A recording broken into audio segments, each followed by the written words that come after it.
आपका बेहद शुक्रिया कि कल शाम में आपने फ़ोन करके मेरी खैरियत और मुझसे दरियाफ़्त किया कि क्या हुआ, और आपने मुझे बताया कि आपने फ़ौरन पुलिस के आला अहदेदारों से बातचीत भी की।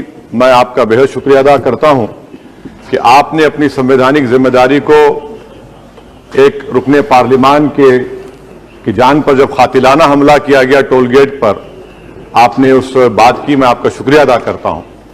स्पीकर साहब, मैं मुख्तसर से यहां पर यह बात कहना चाहूंगा कि मुख्तलिफ सियासी पार्टियां मुख्तलिफ प्रदेश में इख्तिदार पर हैं। ये बात आप तमाम को मैं गोशेगुजार कर रहा हूं कि आखिर ये कौन लोग हैं जो गोली पर भरोसा करते हैं, बैलेट पर नहीं करते। आखिर ये कौन लोग हैं जो इतना रेडिकलाइज हो चुके हैं कि इनको इस संविधान पर एतमाद नहीं रहा, उनको अंबेडकर के बनाए हुए संविधान के खिलाफ हैं, जो इतनी नफरत पैदा करते हैं। आखिर ये कौन लोग हैं? मैं इसको सियासी गुफ्तगू नहीं करूंगा, ये सबके लिए छोड़ रहा हूं, क्योंकि जहां तक मुझे मालूम कि मैं 2 मरतबा का विधायक हूं, 4 मरतबा का सांसद हूं, और अगर इस तरह से अगर राजनीति आगे बढ़ेगी कि टोल गेट पर गाड़ी रुकती है और 4 राउंड गोलियां चलाई जाती हैं, आखिर इन नौजवानों को ये कैसे रेडिकलाइज हुए? और मैं सरकार से पूछना चाहता हूं कि क्या उन्होंने ये रेडिकलाइजेशन सैयद कुतुब की किताब पढ़कर रेडिकलाइज हुए, अब्दुल्ला अजाम की किताब पढ़कर रेडिकलाइज हुए, या अयमन अल ज़ोहरी की किताब पढ़कर रेडिकलाइज हुए? इसीलिए मैंने सरकार से 2015 में कहा था कि इंटरनल सिक्योरिटी डिपार्टमेंट MHA में उसमें तमाम मजाहिब के लोगों का एक काउंटर सेल बनाइए आप, तीनों पड़ जाएंगे। और सर, ये रेडिकलाइज हो चुके हैं तो भारत की इससे राइट विंग कम्युनिज्म और टेररिज्म बढ़ेगा। मैं आपसे अपील कर रहा हूं कि जो गलती NDA 1 में की थी, आप वही करने जा रहे हैं।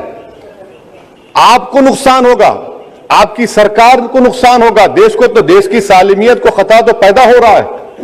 सर, मैं आपके जरिए से सरकार को यह भी बताना चाहूंगा कि जिन लोगों ने ये रेडिकलाइजेशन किया है, आप इस पर गौर करिए, इन पर UAPA क्यों नहीं लगाते आप?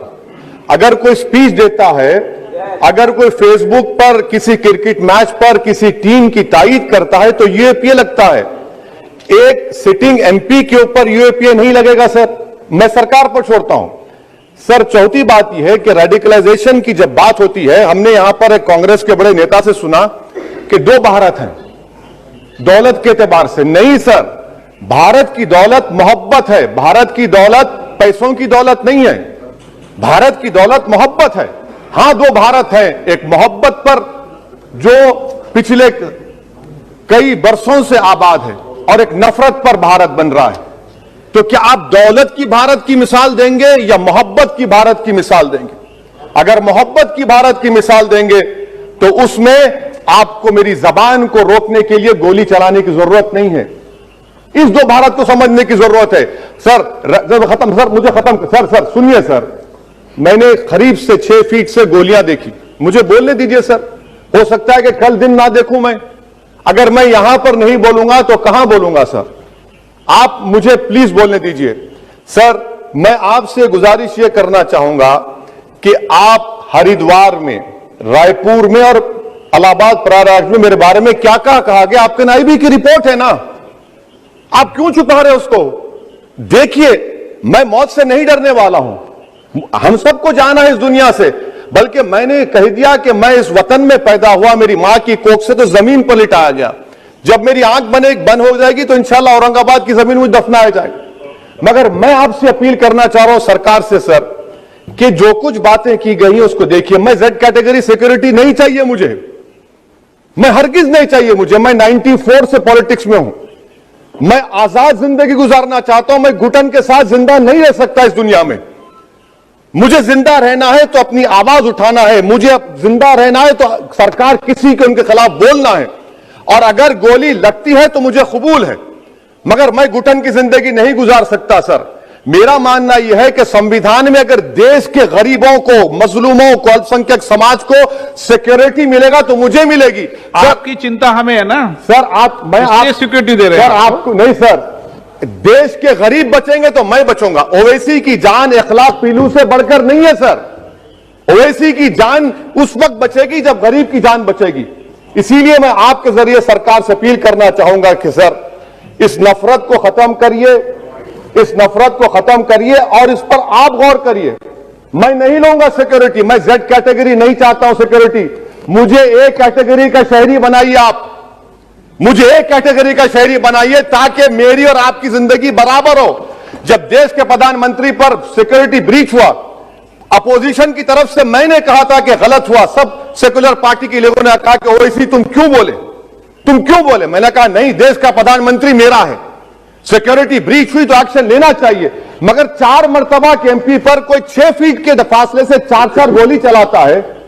मुझे मौत है, हम सबकी मौत है, मगर मैं इन गोली चलाने वालों से डर कर खामोश नहीं बैठने वाला हूं।